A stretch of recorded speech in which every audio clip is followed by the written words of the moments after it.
మానవ సేవే మాధవ సేవ అనే సిద్ధాంతంతో మా మిత్ర బృందం చేస్తున్న సేవా కార్యక్రమాలను చూసి ఆకర్షితురాలైన గోవాడ యూనియన్ బ్యాంక్ లో అసిస్టెంట్ మేనేజర్ గా పనిచేస్తున్న చాగంటిపాటి శ్రవంతి నాగేంద్రబాబు దంపతులు అభినందనీయులని మాజీ ఎంపీ మైనేని రత్నప్రసాద్ పేర్కొన్నారు. అమృతలూరు మండలం పరిధిలోని పామర్రు గ్రామంలో ఇందిరా ప్రియదర్శిని గిరిజన బ్యాక్వర్డ్ క్లాసెస్ మహిళా మండలి ఆధ్వర్యంలో నిర్వహిస్తున్న వృద్ధాశ్రమంలోని వృద్ధుల శ్రేయస్ కోరి గోవాడ గ్రామంలోని union bank assistant manager Sravanthi నాగేంద్రబాబుల కుమారుడు పవన్ కార్తికేయ పుట్టినరోజు పురస్కరించుకుని నెల రోజులకు సరిపడా నిత్యావసర సరుకులు వృద్ధాశ్రమం నిర్వాహకులు వేములపల్లి శ్రీధర్ కు అందజేశారు.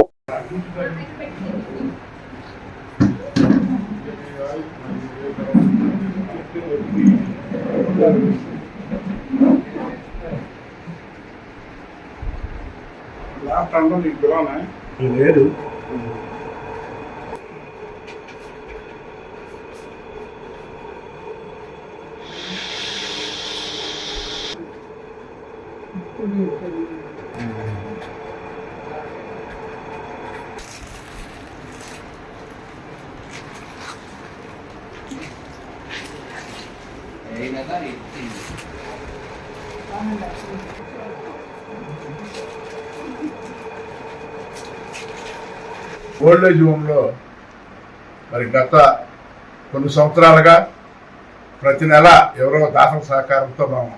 ఇక్కడ నిత్యావసర సరుకులు ఇస్తున్నాం. ఈరోజు ప్రత్యేకంగా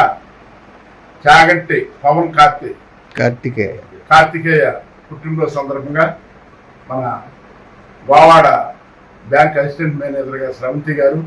వాళ్ళ తల్లి గారు, అట్లాగే వాళ్ళ నాన్నగారు నాగేంద్రబాబు గారు ఇద్దరు మరి వాళ్ళ బాబు పేరు మీద ఇలా ఇక్కడ వృద్ధాశ్రమంలో అందరూ బాగుండాలని మరి పిల్లలకు ఇప్పుడే సేవాభావం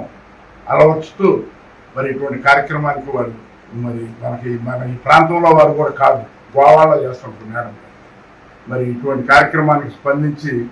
వారు భార్య భర్తలు ఇద్దరు వాళ్ళ బాబు పేరు మీద ఇది చాలా సంతోషకరం. ఇటువంటి కార్యక్రమాలు చేయటం ద్వారా మరి పిల్లలకు కూడా మంచి ఆలోచన వచ్చింది. అట్లాగే దేవుడు మానవ సేవ మాధవ సేవ, దేవుడికి సేవ చేయొద్దాను, కానీ మన ఎదురుగా ఉన్న వృద్ధులకి మరి సేవ చేస్తేనే మన దేవుడు మనం, ఎందుకంటే దాన ధర్మాలు ప్రతి మతంలో కూడా ఎంతో కొంత దాన ధర్మాలు చేయమంటారు, ముస్లిమ్స్లో కానీ క్రిస్టియన్స్లో కానీ హిందువుల్లో కానీ. మరి అదే ఆనవాయితీగా మరి ఇటువంటి కార్యక్రమాన్ని సహకరించిన వారి ప్రత్యేక కృతజ్ఞతలు తెలియజేసుకుంటూ ఇక ఎప్పుడు శ్రీధరు ఇట్లాంటి కార్యక్రమాలు పాపం ఇటువంటి కార్యక్రమాన్ని ముస్లిం వాళ్ళందరినీ కూడా జాగ్రత్తగా చూస్తామని, ఇంకా బాగా చూడాలని, అదే మనకి పుణ్యమని మరోసారి శ్రీధరు దంపతులకి తెలియజేసుకుంటూ